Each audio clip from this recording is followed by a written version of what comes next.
Hi there. So this week I want to share a little bit about what's going on for me in my life, which is both personal and professional, and how I'm working with that because I think that it might be useful to many of us just going through different ages and stages and phases and periods. I started my business about 12 years ago. And at the time, I thought that that was going to be my baby. And so my longer term view was that, okay, this is going to be the thing that I put a lot of my energy into. Then a few years later, I had a baby. And so it became clear that that was going to be my baby. And, for many years after I became mom, I really somehow in a way I can't really connect with now, to be honest, hustled and managed to both be present with my child and continue to build my business and write a few books. And this is thanks to my parents and our babysitters and my partner and a healthy dose of privilege. And so, that was how it was at that point. More recently, we've moved. We have a home now. My child is 9. My partner's work has expanded. My parents are older. I'm in perimenopause. And so there have been a lot of changes. And I feel myself just shifting and changing and slowing down. Not unlike how it felt during pregnancy, in the sense that there were quantitative and qualitative changes, right? Something major was changing. And so in the last couple of years, I felt myself wanting to shift how I'm focusing my professional activities, and also feeling a pull toward really being present for my highly sensitive child. And it's funny because I started working when I was 12 years old. And while my peers were planning their weddings and deciding how many babies they were going to have, I was building my babysitting business and figuring out how I would make my own money. And, for many years, I had a couple of jobs, like 2 or 3 jobs at the same time, that I was trying to just put together a little sense of self and a nest egg. And so more recently, as my work has scaled back and I'm focusing more on my home and my child and my family, while still trying to maintain a connection with work, it's had an impact on me because I think that part of my identity was connected to working and to making my own money.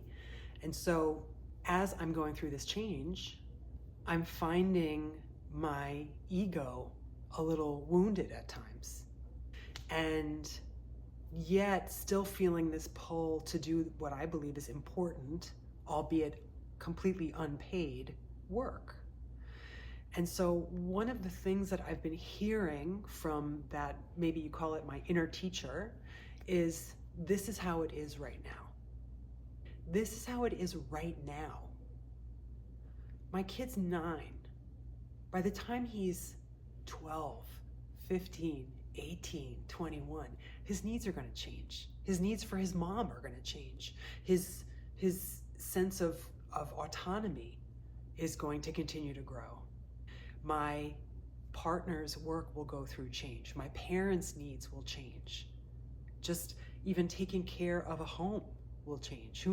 We can't predict the future, so we don't know what's going to happen. We have a tendency to focus very much on the immediate situation and maybe the near-term future. We just cannot imagine what's going to happen in the longer-term future. And so I'm finding it really helpful to just keep reminding myself, this is how it is right now.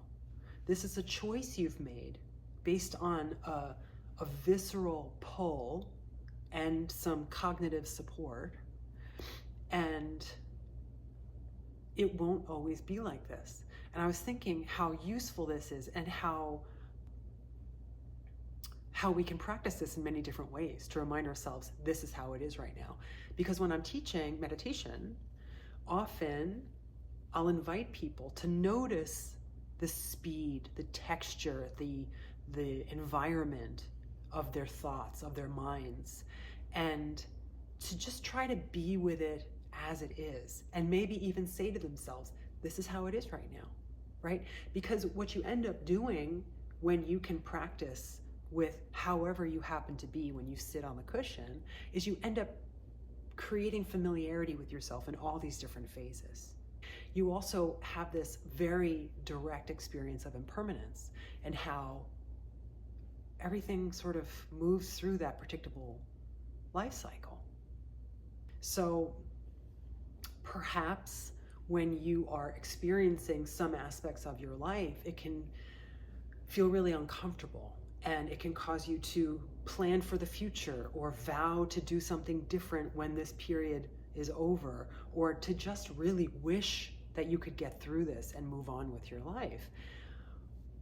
I invite you to try out these words, this is how it is right now, and see if that helps you to be there, to not abandon yourself, to not try to speed things up, to not try to disconnect so that you don't have to experience this undesirable period directly.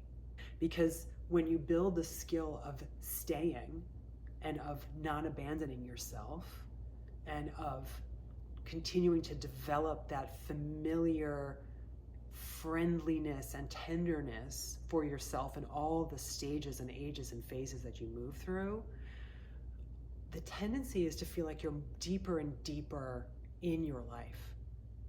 And yes, there are still going to be periods that are difficult for different reasons, and there are still going to be periods that are more pleasurable comparatively, but all of it forms the substance of your life. And so when you work with this is how it is right now, it's a reminder everything passes, but also everything has richness, everything has importance, and you will move through it.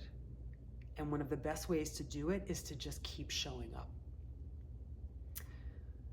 So some food for thought this week, and I will see you next week. Thanks.